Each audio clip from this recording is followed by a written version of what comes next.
पंचतंत्र की कहानी। खरगोश और चूहा।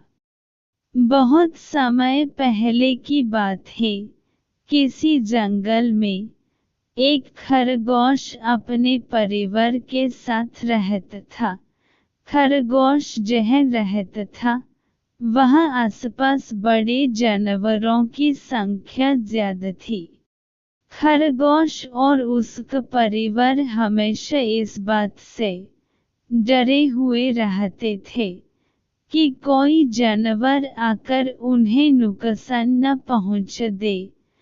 उन्हें अपने घर के आसपास जरा भी हलचल सुनाई देती थी तो वो झट से अपने बिल में छुप जाया करते थे। दूसरे जानवरों का डर उन पर इस कदर हावी था कि उनकी आहट भर सुनकर उनमें से कुछ खरगोशों की डर से मौत हो गई। यह सब देखकर खरगोश बड़ा परेशान रहता था। एक दिन घोड़ों का दल उनके घर के पास से गुजरा। घोड़ों की आवाज सुनकर सभी सहम गए और हमेशा की तरह अपने बिल में छुप गए। डर से पूरे दिन कोई बिल से बाहर खाने की तलाश में भी नहीं गया। अपने परिवार को इस हालत में देखकर खरगोश बेहद दुखी हुआ। उसने भगवान को कोसते हुए कहा कि हे भगवान, आपने हमें इतना कमजोर क्यों बनाया है? इस तरह जीने का क्या फायदा जिसमें हर दिन अपनी जान को लेकर डर और भय बना रहता है। तभी सारे खरगोशों ने मिलकर फैसला किया कि हर समय डर और भय के चलते बिल में छुपकर रहने से अच्छा होगा कि सब मिलकर एक साथ अपना जीवन त्याग देते हैं। सभी खरगोश इकट्ठे होकर आत्महत्या करने के लिए नदी की ओर निकल गए।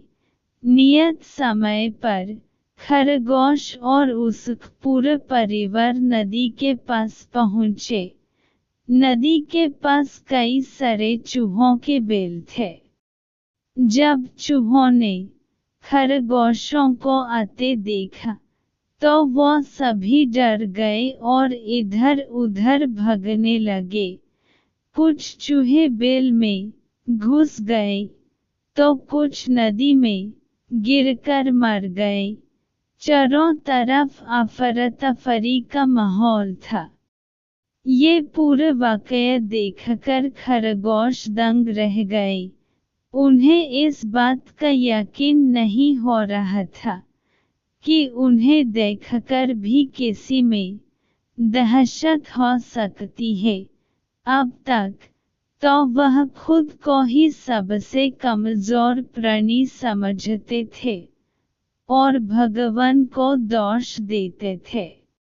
अब खरगोशों की समझ में आ गया था कि भगवान ने दुनिया में अलग अलग खासियत के साथ जीव जंतु बनाए हैं।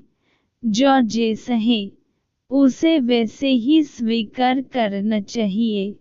अगर किसी में कमी है तो उसमें कुछ गुण भी हैं। हर किसी में एक जैसे गुण नहीं हो सकते। यह समझने के बाद खरगोश और उसका परिवार घर वापस लौट गए। कहानी से सीख, प्रकृति ने सभी को शक्तिशाली बनाया है। बस फर्क इतना है कि सभी अलग अलग क्षेत्र में अव्वल होते हैं। इसलिए हमेशा कमजोरी से भागने की जगह उसे ही अपनी ताकत बना लो।